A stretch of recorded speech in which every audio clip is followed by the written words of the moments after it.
오늘은 역대하 20장 1절에서 30절 말씀으로 여호와의 구원하는 것을 보라, 이렇게 제목으로 함께 은혜를 나누고자 합니다. 제가 중학교 시절에 신문 보급소에서 자취 생활을 하였습니다. 그때 가장 서럽고 힘들었던 일이 있는데 그것은 몸이 아니었고 마음이었습니다. 내 말을 들어줄 사람이 없다는 사실이 참 서러웠습니다. 그게 하소연이든 또 기쁜 소식이든 들어줄 사람이 없는 거 참 얼마나 슬펐는지 모릅니다. 누군가를 의지할 수 있다는 건 정말로 힘이 됩니다. 누군가 내 옆에 있어서 내 하소연이든 혹은 내 기쁜 소식이든 들어주고 함께 동감해 주는 사람이 있다는 건 정말 큰 행복이라 생각합니다. 그런 의미에서 영원한 힘이신 예수님이 함께한다는 사실은 무엇과도 바꿀 수 없는 행복이라 이렇게 말할 수 있습니다. 오늘 본문을 보게 되면 유다의 왕인 여호사밧은 바로 이러한 행복을 소유한 사람이었다 하고 볼 수 있습니다. 이미 북이스라엘의 그 사돈이었던 아합의 죽음을 보고 유다로 돌아온 여호사밧은 평안한 시절을 보냅니다. 백성들을 돌아보고 또 국가적 신앙의 자리를 확고하게 다집니다. 같은 신앙 고백을 가질 수 있도록 왕이 직접 이렇게 돌아다니면서 한 사람 한 사람에게 그 하나님께로 돌아오게끔 합니다. 그리고 정치, 경제, 사법의 모든 영역에서 공정한 질서를 이렇게 강조하는 것입니다. 신앙도 그리고 나라의 질서도 온전하게 되니까 자연스럽게 국가는 평안하게 되는 것이죠. 나라는 안정을 찾아가게 됩니다. 그러나 이러한 국가의 평안, 안정을 시기하는 그런 세력이 있습니다. 그건 바로 사단이죠. 사단은 이러한 하나님 주시는 평화를 허물고자 호시탐탐 노리고 있습니다. 얼마 지난 후에 이스라엘의 주변국이었던 모압과 그리고 암몬과 그리고 마온 사람들이 함께 결탁하여서 여호사밧을 대항하려 싸우러 옵니다. 그게 이제 20장 1절, 2절을 보게 되면은 기록되어져 있어요. 그러니까 평안한 이 유다를 침략하고자 이들이 연합군을 형성하여서 이제 공격하러 오는 것이죠.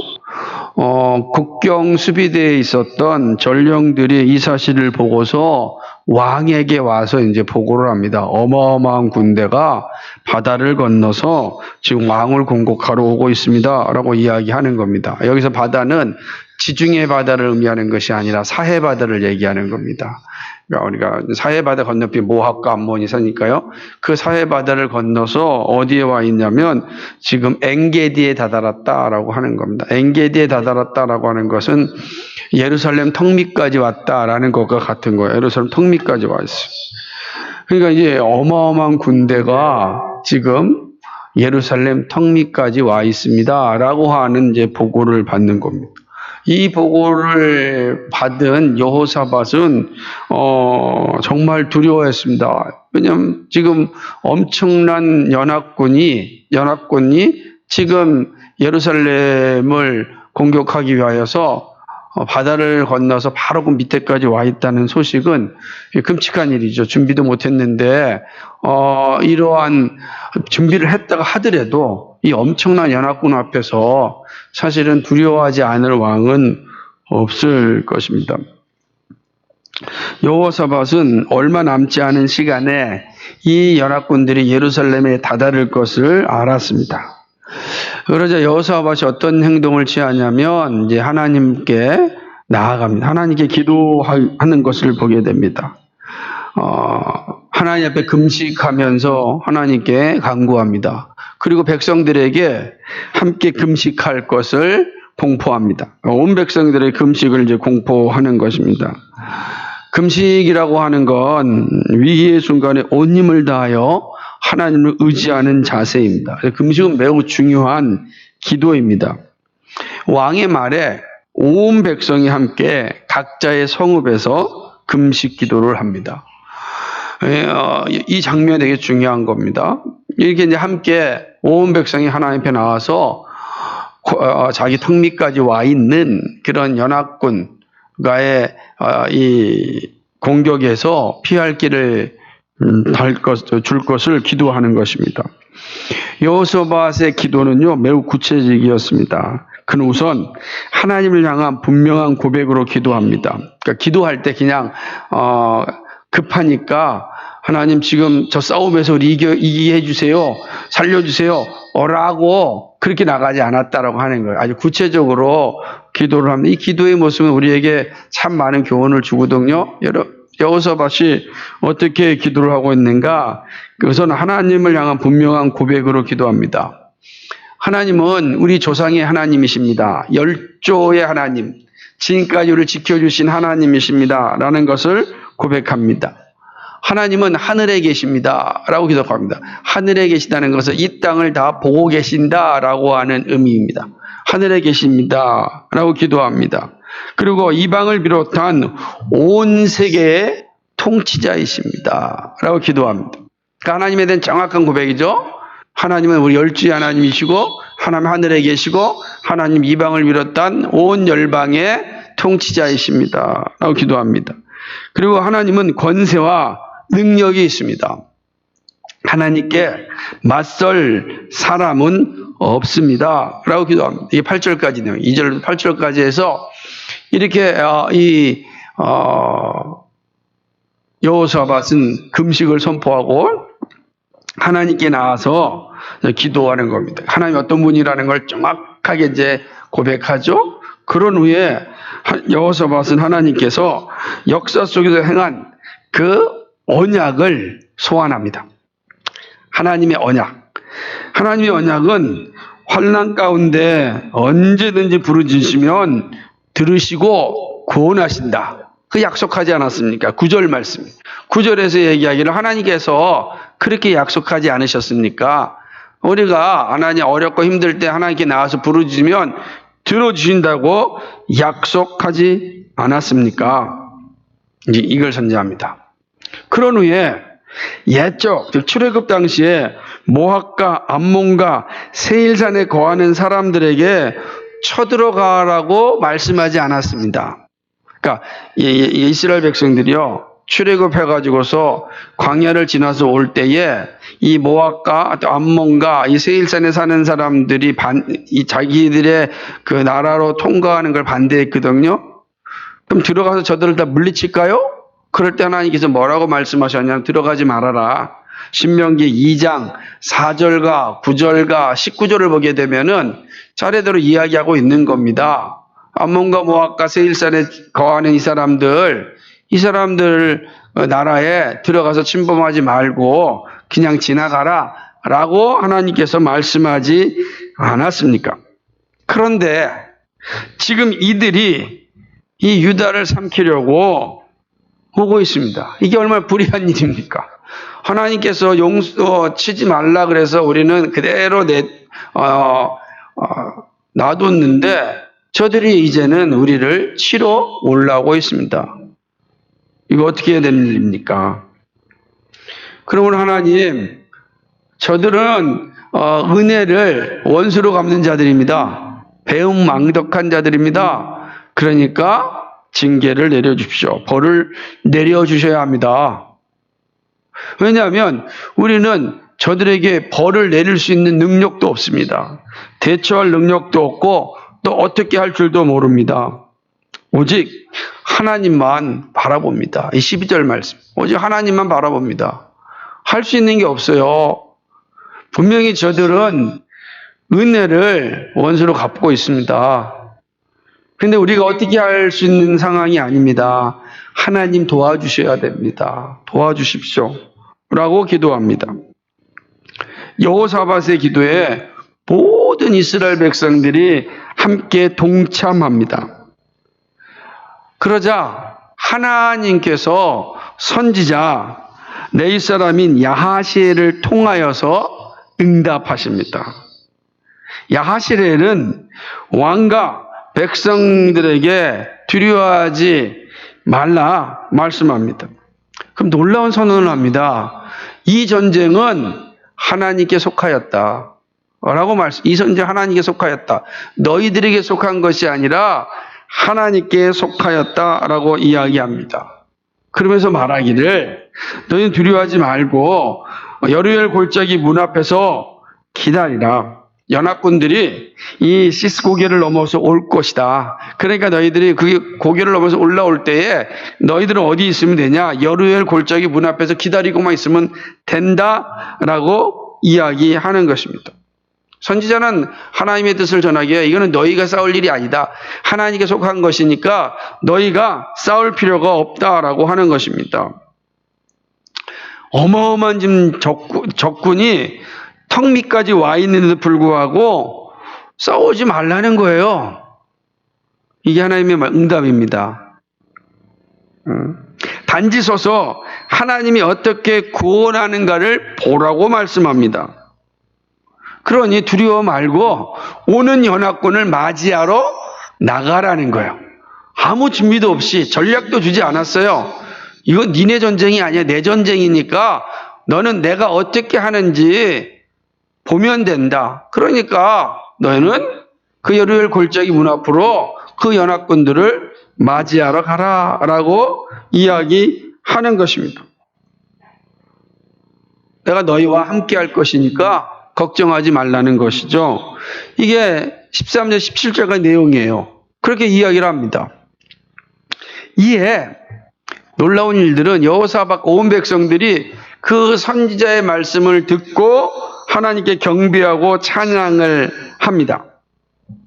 그리고 선지자의 말처럼 아침에 일찍 일어나서 드고와 골짜기로 갑니다. 여루엘 문 앞에 있는 드고와 골짜기로 이제 왕과 모든 백성들이 다 나가는 것이죠. 이 나갈 때에 왕은 유다 백성들을 향하여서 확실한 신앙 고백을 요구합니다. 하나는 뭐냐면 하나님을 신뢰하라는 겁니다. 20절과 21절인데요. 하나님을 신뢰하라 라고 강조합니다. 그리고 뭐죠? 선지자를 신뢰하라. 선지자의 말씀을 신뢰하라 라고 이야기합니다. 그리고 셋째는 하나님께 감사하고 찬양하라. 자, 지금 전쟁을 전쟁도 하지 않은 상황입니다. 그죠? 전쟁도 하지 않은 상황이에요. 근데 지금 눈앞에는 어마어마한 연합군이 있어요.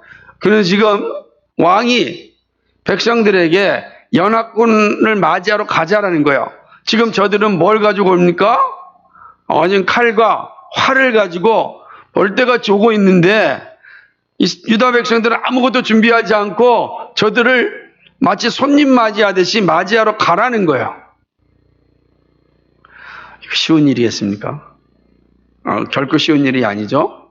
그러니까 왕이 이야기합니다. 하나님을 신뢰하라. 선지자의 말씀을 신뢰하라. 그리고 하나님께 감사하고 찬양하자라고 이야기를 하는 것입니다. 이 여호사밧의 이야기에 이제 온 백성들이 믿음으로 화답을 합니다. 어떻게 화답하냐면 이제 유다 백성들 가운데서 노래하는 자, 즉 찬양대를 택하여서 거룩한 예복을 입힙니다. 지금 전쟁하는 거예요, 지금요. 근데 거룩한 예복을 입힌 다음에 그리고 군대 앞에서 행하며 소리 높여 하나님의 자비하심을 찬양합니다. 22절, 24절의 내용이에요. 그러니까 하나님을 찬양하고 경배하는 거예요. 근데 지금 전쟁하는 그 연합군 전쟁, 칼과 활을 가지고 있는 그 적군 앞에 누가 가냐면 찬양대가 앞서는 겁니다. 찬양대. 이 모습은 옛날 여리고성을 도는 모습을 연상케 하지 않습니까? 찬양대가 이제 앞으로 가는 것입니다. 놀라운 것은 그 노래와 찬송이 시작될 때 암몬과 모압과 세일산에서 온 연합군들이 서로를 향하여서 공격하는 겁니다. 서로를 향해서. 그리고 여호사밧과 유다 백성들이 손 하나 까딱하지 않고 그 어마어마한 연합군들이 서로를 향하여서 공격을 해서 죽음에 이르게 되는 것이죠. 정말로 하나님이 하신 전쟁이었어요. 하나님께 속한 전쟁이었습니다. 유다 사람들이 본 것은 연합군들의 시신이었습니다. 살아난 사람이 하나도 없습니다. 하나님을 대적하고 비방하고 모욕하였던 이들의 최후가 24절에 기록되어져 있습니다. 지금 유다는 단 한 번 칼 쓰지 않고 어마어마한 이 군대들이 몰살당한 것입니다. 전쟁 후에 여호사밧은요 엄청난 전리품을 얻습니다. 얼마나 이 전리품이 많았냐면은 사흘 동안 가져갑니다. 이스라엘 백성, 유다 백성들이 다 내려와서 사흘 동안 가져가는 거예요. 다 사흘 동안 전리품을 가져갈 정도라면 연합군의 숫자가 얼마나 많았는지를 짐작이 가죠. 어마어마한 거예요. 그들이 가지고 있는 모든 전리품을 다 가지고 예루살렘으로 갑니다. 물론 가기 전에 4일째는 브라가 골짜기에 모여서 하나님께 찬양을 올립니다. 그런 후에 유다와 예루살렘의 사람들이 여호사밧을 선두로 하여서 예루살렘으로 올라갑니다. 무리가 비파와 수금과 나팔을 합주하여 하나님을 찬양하고 이스라엘 안에 있는 성전으로 다 나아가는 것입니다. 이 사실이요 이방인에게 알려졌습니다. 이방 모든 나라가 하나님이 이스라엘의 적군을 치셨다함을 듣고 두려워했습니다. 그런 이후에 이방이 두려워하니 유다를 향하여 침략할, 공격할 그런 마음이 생기겠습니까? 생기지 않습니다. 그 무엇을 의미합니까? 유다가 평화를 누렸다. 평강을 누리고 있다. 그러니까 여호사밧이 그 이후로부터는 평강, 전쟁이 없는 상태를 누리고 있는 겁니다. 하나님의 공의가 온전히 이루어지는 그 나라의 모습을 보게 되는 것입니다. 그것이 오늘 우리가 살펴본 내용인 것입니다. 이방 연합군을 물리친 이 사건은 우리에게 분명한 교훈을 줍니다. 여호사밧과 이스라엘 백성들의 영적인 자세와 하나님이 베풀어 주신 충만한 은혜를 봅니다. 하나님은 자기 자녀들을 구원하시고 평강의 선물을 주셨습니다. 이 사실이 오늘 우리에게 주는 교훈이 있습니다. 하나님이 구원하신 이 사건은 오늘 우리에게 매우 중요한 교훈을 주고 있습니다. 하나씩 살펴보고 우리의 믿음을 견고하게 하는 은혜를 소망합니다. 하나씩 한번 여러분이 말씀을 쭉 들으면서 여러분 생각해 보십시오. 오늘 이 말씀을 통하여서 주께서 우리에게 무엇을 말씀하시고자 하시는가? 첫 번째는요, 사단의 시험은 주님 재림하셔야 끝난다라는 사실입니다. 여호사밧의 모습은 이 사실을 잘 보여줍니다. 그는 하나님을 따르는 자였습니다. 하지만 교만한 순간 범죄하였습니다. 하나님은 회개한 여호사밧에게 또 기회를 줍니다. 자, 그가 처음에 하나님을 잘 따랐습니다. 그래서 그에게 하나님 큰 은혜를 주셨어요. 그런데 교만하여서 하나님을 섬기지 아니하고 하나님께 악을 행한 아합과 정략적인 결혼을 해가지고서 그와 함께 하나님이 허락하지 않는 전쟁에 참여하는 이러한 일을 벌였습니다. 아합이 죽고 그는 다시 예루살렘으로 돌아옵니다. 그리고 회개하고 다시금 신앙을 견고하게 만드는 일을 합니다. 온 나라를 신앙으로 훈련시킵니다. 그러자 얼마 되지 않아 또 거대한 시험에 빠집니다. 그 시험이 무엇입니까? 바로 이 연합군들이 쳐들어오는 겁니다. 여러분 보세요. 회개하였고 하나님의 말씀으로 온 나라를 잘 정비하였습니다. 질서 있게 나라를 세웠습니다. 하나님을 향한 마음이 충만하였습니다. 이런 최고 아니겠습니까? 그런데 이러한 사실을 사단은 그대로 놔두지 않았습니다. 사단은 기회만 주어지면 믿는 자들을 물고 뜯습니다. 에덴 동산의 그 아름다운 곳에 출몰한 사단의 악함을 우리는 잘 알고 있습니다. 그 아름다운 에덴 동산에 사단은 시험하였습니다. 주님께서 사단의 시험 당하심을 통하여 공생애를 시작하였습니다. 사단은 끊임없이 시험하여 하나님을 섬기는 자리에서 멀어지게 하려고 애를 쓰는 겁니다. 여호사밧이 그렇게 믿음의 자리에 서려고 하면 계속해서 시험하여서 넘어지게 하고 또 회개하여 정신 차리면 또 시험하여서 넘어뜨리게 합니다. 사도 베드로는 이렇게 말했습니다. 시험 당하는 것을 이상히 여기지 말라. 베드로전서 4장 12절과 13절 말씀을 보니까 사랑하는 자들아 너희를 시련하려고 오는 불시험 이상한 일 당하는 것 같이 이상히 여기지 말라. 오직 너희가 그리스도의 고난에 참여하는 것으로 즐거워하라. 이는 그의 영광을 나타내실 때에 너희로 즐거워하고 기뻐하게 하려 함이라. 이렇게 말씀하셨습니다. 불시험을 이상하게 여기지 말라는 겁니다. 시험이 있습니다. 시험이 있습니다. 근데 시험이 있지만 그 시험으로 인하여 두려워하지 말라고 말씀합니다. 왜 이런 말씀하셨을까요? 우리 주님도 우리와 같이 시험을 당하셨습니다. 그리고 시험을 이기셨습니다. 시험을 이기신 주님께서 우리를 도우신다고 약속하셨습니다. 히브리서 2장 18절에 보니까 그가 시험을 받아 고난을 당하셨은즉 시험 받는 자들을 능히 도울 수 있느니라. 그렇습니다. 사단의 시험은요, 주님 재림하실 때 끝납니다. 그러므로 우리가 믿음의 길을 걸어가는 데 다가오는 시험을 이상하게 여기지 말아야 합니다. 그리고 그 시험당 앞에서 끝까지 싸워야 합니다.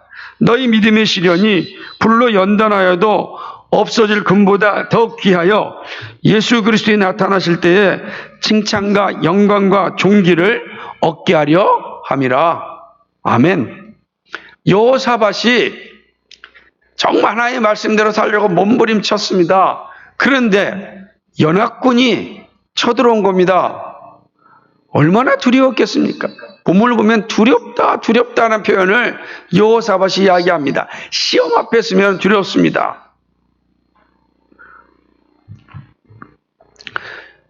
그러나 여호사밧이 그 시험 앞에서 도망가지 않고 하나님 앞으로 갔습니다. 하나님이 그 시험 속에서 두려워하고 있는 여호사밧을 지키시고 보호하셨음을 우리는 보게 됩니다. 그러므로 시험이 온다는 것에 대해서 우리는 이상히 여기지 마시고 시험이 올 때에 두려워하지 마십시오. 시험 받으신 그리고 시험을 이기신 주님이 능히 우리를 도우십니다. 이 사실이 여호사밧의 사건을 통하여서 우리에게 다시 한번 보여주고 있습니다. 첫 번째 교훈입니다. 두 번째는요, 믿음의 훈련은 위기의 순간에 빛을 발함을 우리에게 가르쳐주고 있습니다. 여호사밧은 유다 백성들의 신앙이 견고하게 하기 위하여서 최선을 다하여 노력하였습니다. 역대하 19장 4절을 보게 되면 왕이 성을 순례하면서 백성들의 신앙을 회복하고 경고케 하는 일에 열심을 내었습니다. 다시 말하면 신앙 고백을 바르게 가르치고 확인하였습니다. 그래서 그들로 하여금 하나님께로 돌아가게끔 격려하였다는 것입니다. 격려뿐만 아니죠. 아주 강조하였습니다. 이러한 일들이 유다 백성들 가운데 지속되었던 것입니다. 그리고 그 신앙 고백은 위기의 순간에 가장 큰 능력이 되었습니다. 연합군의 침략 앞에 왕은 두려워하였지만 금식을 선포하고 기도합니다. 그리고 백성들에게도 금식을 선포하고 함께 기도하자고 합니다. 그때 백성들도 왕과 함께 금식 기도하였습니다. 그리고 하나님을 신뢰하고 선지자의 말씀을 신뢰하였습니다. 이게 가능한 이유는요, 지금 여호사밧이 끊임없이 백성들을 하나님께로 돌이키는 일에 열심을 내었기 때문입니다. 믿음의 훈련, 영적인 성숙, 신앙 고백은 바로 같은 하나님과 같은 말씀을 신뢰하는 것입니다. 선지자의 입술을 통하여 증거된 말씀대로 유다 백성들은 군대 앞에 찬송으로 나갔습니다. 칼과 화살 앞에 맨몸으로 맞이했습니다. 이게 어떻게 가능했습니까? 하나님의 말씀을 신뢰하였기 때문입니다. 하나님을 신뢰하고 하나님의 말씀을 신뢰하였습니다. 그러고는 기도한 대로, 그리고 기도의 응답대로 담대하게 군대 앞에 맨몸으로 찬송으로 나아간 것입니다. 그리고 승리를 보았습니다. 전쟁이 하나님께 속하여 있다라고 하는 이 사실을 그들이 눈으로 본 겁니다. 눈으로 본 거예요. 시편 20편 7절 8절에서 시편 기자는 이렇게 노래합니다. 혹은 병거 혹은 말을 의지하나 우리는 여호와 우리 하나님의 이름을 자랑하리로다. 저희는 굽어 엎드려지고 우리는 일어나 바로 서도다. 아멘. 그렇습니다. 믿음의 훈련, 즉 온전한 신앙 고백이 위기의 순간에 승리를 맛보게 합니다. 모두가 두려울 수밖에 없는 현실 앞에서 그 두려움을 이기고 찬송의 영광을 볼 수 있는 것은 일상 속에서 이어진 믿음의 훈련 때문입니다. 우리가 늘 믿음의 훈련, 왜 하나님께서는 우리로 하여금 늘 모여 예배하라, 모이기를 피하지 말아라, 모여 예배하라, 모여 기도하라고 하였는가? 모여 예배하고 모여 기도하는 것이 위기의 순간에 빛을 발하기 때문입니다. 말씀 들음이 없고 기도함이 없는데 어떻게 위기의 순간에 믿음으로 살 수 있겠습니까? 불가능합니다. 그러나 우리가 일상 속에서 하나님의 말씀을 듣고 기도하는 일에 열심을 낼 때 위기의 순간에 그 열매를 보게 됩니다. 그것이 오늘 본문을 통하여 우리에게 가르친 두 번째 교훈입니다. 세 번째는요, 공동체의 생명은 같은 신앙 고백에 있다는 사실입니다. 같은 신앙 고백을 가지고 있는 것이 얼마나 중요한지 모릅니다. 그래서 내가 믿는 바가 무엇인지 바르게 알고 온전하게 신뢰하고 믿음의 고백이 있어야 합니다. 여호사밧 왕이 함께 금식하고 기도를 요청하였을 때 온 백성들이 동참하였습니다. 함께 금식 기도하였습니다. 하나님을 신뢰하고 선지자의 말씀을 신뢰하고 하나님을 찬양하고 감사하는 신앙을 공유하였습니다. 이것이 승리의 시작입니다. 이게 승리의 시작이에요. 보이는 현실은 깜깜합니다. 우리말로 이야기하면 사면 초가와 같은 상황입니다. 이건 누가 보아도 이길 수 없는 전쟁입니다. 그러므로 모두가 다 포기할 수밖에 없는 현실입니다. 지금 어마어마한 군사력이 앞에 있는데 지금 기도한다고 되겠습니까? 지금 기도할 때가 아니지 않습니까? 빨리 군인들을 동원하고 무기들을 만들어야 되지 않겠습니까? 주변의 다른 나라에 빨리 요청해야 되지 않겠습니까? 일반적인 생각 아니겠어요? 그런데 왕이 금식을 선포하고 기도하자고 합니다. 하나님을 신뢰합시다. 선지자의 말씀을 신뢰합시다. 우리 하나님께 찬송하고 감사함으로 나갑시다. 누가 보아도 우스운 일입니다. 그런데 같은 신앙을 고백하였던 이들은 같은 행동을 하였습니다. 노래 잘하는 사람을 뽑아가지고 거룩한 옷을 입고 찬양하며 나아가는 일을 하였습니다. 사실은 잘 생각해 보십시오. 예? 이 얼마나 이상한 일입니까? 더군다나 상대편에서 볼 때는 얼마나 우스꽝스러운 일입니까? 상대편에서 볼 때는 지금 전쟁 군사들이 오는 게 아니라 앞에 지금 찬양하는 찬양대가 오는 거 보니까 자포자기하는 모습 아닙니까? 항복하러 오는구나 라고 생각하지 않았겠습니까?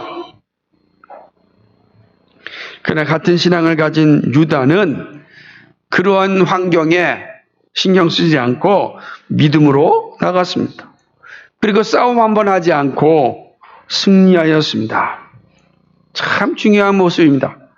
유다 공동체는 하나님과 말씀 앞에 같은 신앙을 고백하였습니다. 이것이 교회입니다. 교회는 같은 신앙을 고백하는 공동체입니다. 예수님은 제자들을 부르시고 그들의 신앙 고백을 확인하였습니다. 너는 나를 누구로 아느냐? 주는 그리스도시요 살아계신 하나님의 아들이십니다. 그 고백 위에 내 교회를 세울 것이다 말씀하셨습니다.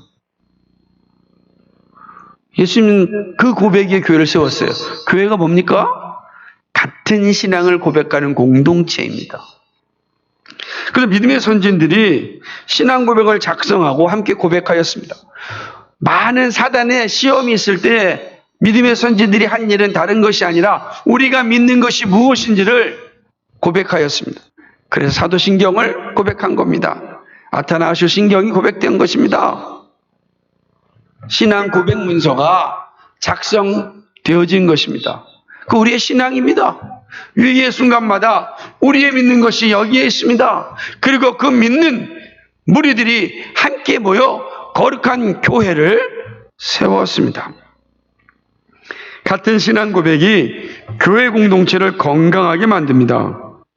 그래서 우리 교회도 신앙 고백을 작성하고 함께 고백하는 것입니다. 믿음의 선진들이 남겨준 신앙 고백서를 받고 우리의 믿음이 무엇인지를 우리도 고백하고 그 고백 안에서 함께 신앙 생활하는 겁니다. 그래야 위기의 순간에 빛을 발하는 겁니다. 바로 참된 교회 공동체의 생명은 같은 신앙 고백에 있음을 우리는 분명히 알아야 됩니다. 이것이 본문을 통해서 우리에게 가르쳐 주시는 세 번째 교훈입니다. 마지막 네 번째 교훈은요. 믿음으로 사는 이들에게 하나님이 주시는 선물의 풍성함입니다. 정직하고 믿음으로 땀을 흘리는 이들에게 하나님은 놀라운 선물을 주십니다. 물론 그 선물은 자신의 일용할 영식을 위하여 잘 사용하고 또 어렵고 힘든 이들을 위하여 나누는 일에 힘써야 합니다. 그러면 하나님은 풍성한 재물을 마음껏 주십니다. 근데 사용하지 않고 소유하고만 있으면 하나님께 더 이상 물질을 주지 않습니다. 그건 죄이기 때문입니다. 죄이기 때문에 그런 것입니다. 이스라엘은 믿음으로 고백하고 감사하였습니다. 하나님의 능력과 권세를 믿고 찬송하고 감사를 드렸습니다. 이 모습 속에서 여호사밧과 이 유다 공동체는 끊임없이 감사하였어요. 근데 이 감사의 모습을 잘 보면 전쟁이 끝난 후에 감사한 것이 아니라 전쟁을 시작하기 전에 감사하였습니다. 하나님께서 우리에게 주신 것에 대하여 감사하였습니다. 여러분, 이 자세가 중요한 거예요. 감사함으로 주님께 나가야 합니다. 그리하면 하나님이 형통케 하십니다. 감사함으로 나갈 때 하나님이 형통케 하시는 은혜를 누리는 것입니다. 유다는요, 사흘 동안 전리품을 거두었습니다. 참으로 감당할 수 없는 복을 받은 것입니다. 브라가, 그래서 여기는 브라가 골짜기라 하지 않습니까? 은총의 골짜기. 브라가는 은총이 하나님의 은총. 하나님의 은총이 충만한 곳이 바로 브라가입니다. 믿음으로 감사하였던 유다에게 주시는 은총은 충만 그 자체였습니다. 감사함으로 나아갈 때 하나님께서 충만한 은혜를 베풀어 주십니다. 예수님은 믿음의 자녀들에게 무엇이 필요한지 다 아신다고 말씀하셨습니다. 다 알고 있다. 너희들에게 필요한 것이 무엇인지 다 알고 있다. 그러면서 말씀합니다. 그 나라와 그를 구하라. 너희들이 필요한 것들은 다 채워줄 것이다. 무슨 말입니까? 믿음으로 살라는 말씀입니다. 믿음으로 감사하고 살아갈 때 하나님이 주시는 은혜와 은총이 충만함을 말씀하는 것입니다. 더구나 이 은총에는 물질적인 축복만 주어지는 것이 아니었습니다. 평화, 샬롬이 주어졌습니다. 하나님의 샬롬이 여호사밧과 이스라엘 백성들에게 함께하였습니다. 전리품으로 충만한 것을 누린 것에 끝나지 않고 하나님이 주시는 샬롬이 유다 민족 가운데 이루어졌습니다. 이방 사람들이 하나님이 지켜주시는 유다의 모습을 보면서 두려워하였습니다. 그러므로 누가 유다를 향하여 침략하려고 하겠습니까? 공격하려고 하겠습니까? 할 수가 없는 거예요. 자연히 거기에는 하나님이 주시는 평강이 충만하게 넘치는 것이죠. 하나님이 주시는 평강이 진정한 평화입니다. 이 평강을 누리시길 간절히 소망합니다. 우리 이렇게 본문을 통해서 4가지 중요한 교훈을 살펴보았습니다. 사랑하는 여러분, 여호사밧과 유다에게 임한 하나님의 놀라운 구원을 보셨습니까? 이 구원은 이미 우리들에게도 주어졌습니다. 예수 그리스도의 은혜로 우리는 하나님의 자녀가 되었습니다. 하나님의 나라를 상속받은 자들입니다. 내가 하나님의 나라를 상속받았다라고 하는 이 확신에 바로 서 있기를 간절히 소망합니다. 여호사밧과 유다의 역사는 예수 그리스도의 은혜를 입어 살아가는 우리들에게 동일한 교훈을 줍니다. 우리 역시 주님 오시는 그날까지 사단과의 싸움을 멈출 수 없습니다. 그냥 끊임없이 은혜 받은 뒤에 끊임없이 사단의 시험은 찾아옵니다. 우리가 다음 주에 살펴보겠지만 이 놀라운 은혜를 받던 여호사밧이 또 시험에 빠지지 않습니까? 시험에 빠질 것 같지 않는데 이제는 확실하게 아닐 것 같은데 또 시험에 빠지는 여호사밧의 모습을 보게 됩니다. 그냥 사단은 조그만 기회만 보이면 들어와서 우리로 하여금 시험에 빠지게 합니다. 시험에 빠진다는 건 뭡니까? 하나님으로부터 멀어지게 하는 겁니다. 하나님과의 관계에 틈을 만들어내는 일입니다. 끊임없이 합니다. 이 싸움은요, 더욱더 치열하게 일어날 것입니다. 왜 그렇습니까? 그리스도가 주시는 은혜는 충만하다. 말로 표현할 수 없을 만큼 놀라운 은혜이기 때문에 그렇습니다. 여호사밧인 그림자만 보았던 그 놀라운 은혜는 우리는 실제로 보지 않았습니까? 그러니 얼마나 사단이 우리를 집어삼키려고 애를 쓰겠습니까? 그래서 우는 사자와 같이 삼킬 차를 두루 찾느니라 이렇게 말씀하는 겁니다. 주님 재림하시는 그날까지 이 사단의 시험은 아주 가열차게 우리에게 다가올 것입니다. 이 싸움은 피할 수 있는 것이 아닙니다. 맞서서 싸워야 합니다. 도망칠 것이 아닙니다. 맞서서 싸워야 합니다. 그러려면 어떻게 되겠습니까? 영적인 훈련이, 신앙 훈련이 정말 열심을 내야 합니다. 신앙 훈련에 정말 열심을 내야 되는 것입니다.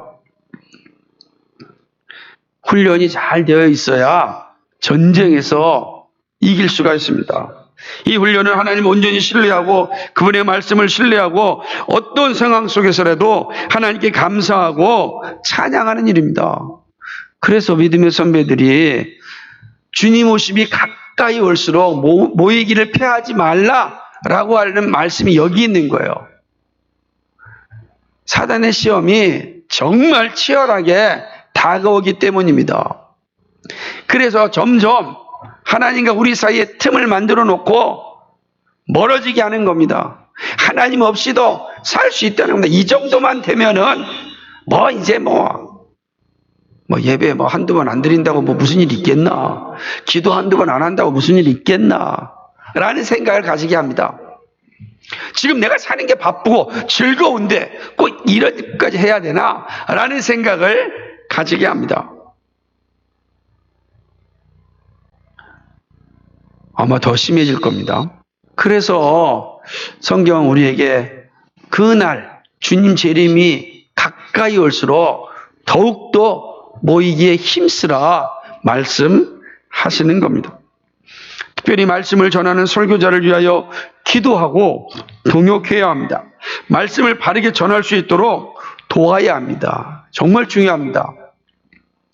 설교자가 바른 말씀을 전할 수 있도록 기도하고 힘써 줘야 됩니다. 동시에 말씀을 분별할 수 있는 능력을 갖추도록 성도들은 훈련해야 합니다.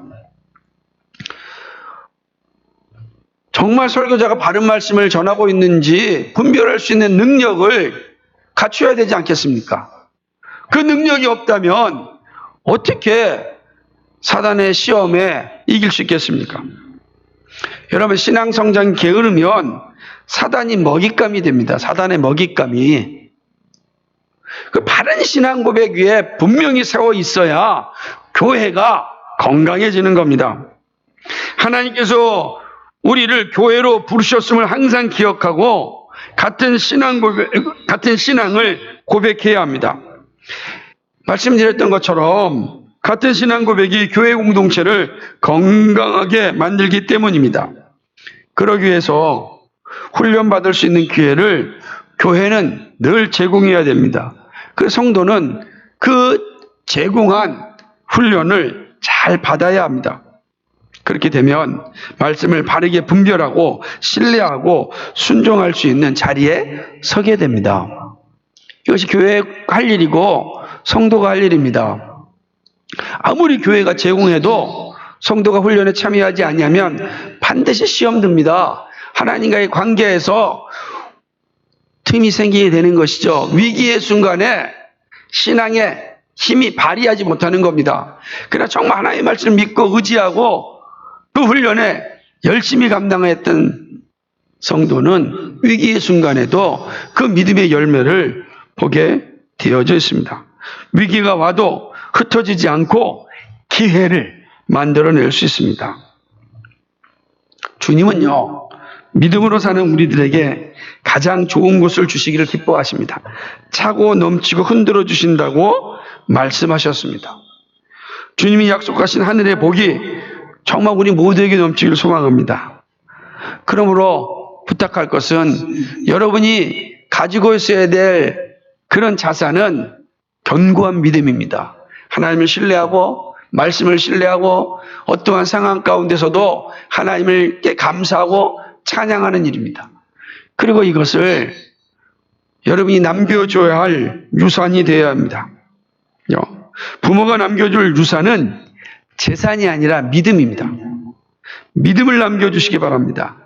가장 큰 유산입니다. 이 세상의 그 어떤 것보다도 믿음을 남겨주십시오. 하나님이 주시는 감당할 수 없는 은혜를 누리는 참된 길이 어디에 있는가? 믿음이 있어요, 믿음. 그 믿음을 남겨줘야 됩니다. 자녀가 잘 되는 것에 기뻐하지 마시고 그것이 우선순위가 아니라 자녀가 믿음으로 사는 것에 대하여 기뻐하시고 즐거워하시고 믿음으로 살 수 있는 일에 온 힘을 다해야 합니다. 온 힘을. 우리가 이 사실을 잊어버리면 우리 사단의 먹잇감이 됩니다. 보이는 것은 잠깐입니다. 다 사라질 것입니다. 사라질 것이에요. 그러나 믿음은 하늘에 쌓는 보화 아닙니까? 하늘에 쌓는 보화예요. 결코 사라지지 않는 겁니다. 그러니까 항상 이 사실을 기억하시고 참으로 우리가 남겨줄 것은 이 믿음이라. 믿음이라. 그래서 교회를 통해서 같은 믿음을 소유하고 같은 믿음을 나누고 같은 믿음을 서로 짐을 줄 수 있는 그런 그런 자세가 되어 있어야 하는 것입니다. 그럴 때 하나님이 우리에게 베풀어 주시는 감당할 수 없는 눌러 넘치는 그런 은혜를 누리게 될 것입니다. 이 은혜가 우리 모두에게 넘치기를 주님의 이름으로 축복합니다. 기도하겠습니다. 거룩하시고 자비하신 하나님, 고맙고 감사를 드립니다. 오늘 우리에게 주신 이 여호사밧과 유다가 이 연합군 앞에서 행하였던 이 모습 통하여서 우리에게 말씀하시는 교훈을 살펴보았습니다. 하나님 아버지, 말씀을 잘 기억할 수 있도록 도와주시고 그 말씀 가지고 나의 남은 생애를 믿음으로 살아갈 수 있도록 인도하여 주옵소서. 코로나 시대에 모이기를 참으로 게을리할 수 있는 모든 요소가 다 있습니다. 하나님 아버지, 그러나 더욱더 힘을 다하여 하나님을 예배하고 말씀을 깨닫고 또 기도하기에 힘쓰는 우리 모두가 되게 하여 주시옵소서. 그래서 주님 오심을 잘 준비하여 맞이할 수 있도록 주님 함께하여 주옵소서. 성령께서 함께하여 주실 줄 믿사옵고 예수 그리스도의 받들어 기도하옵나이다. 아멘.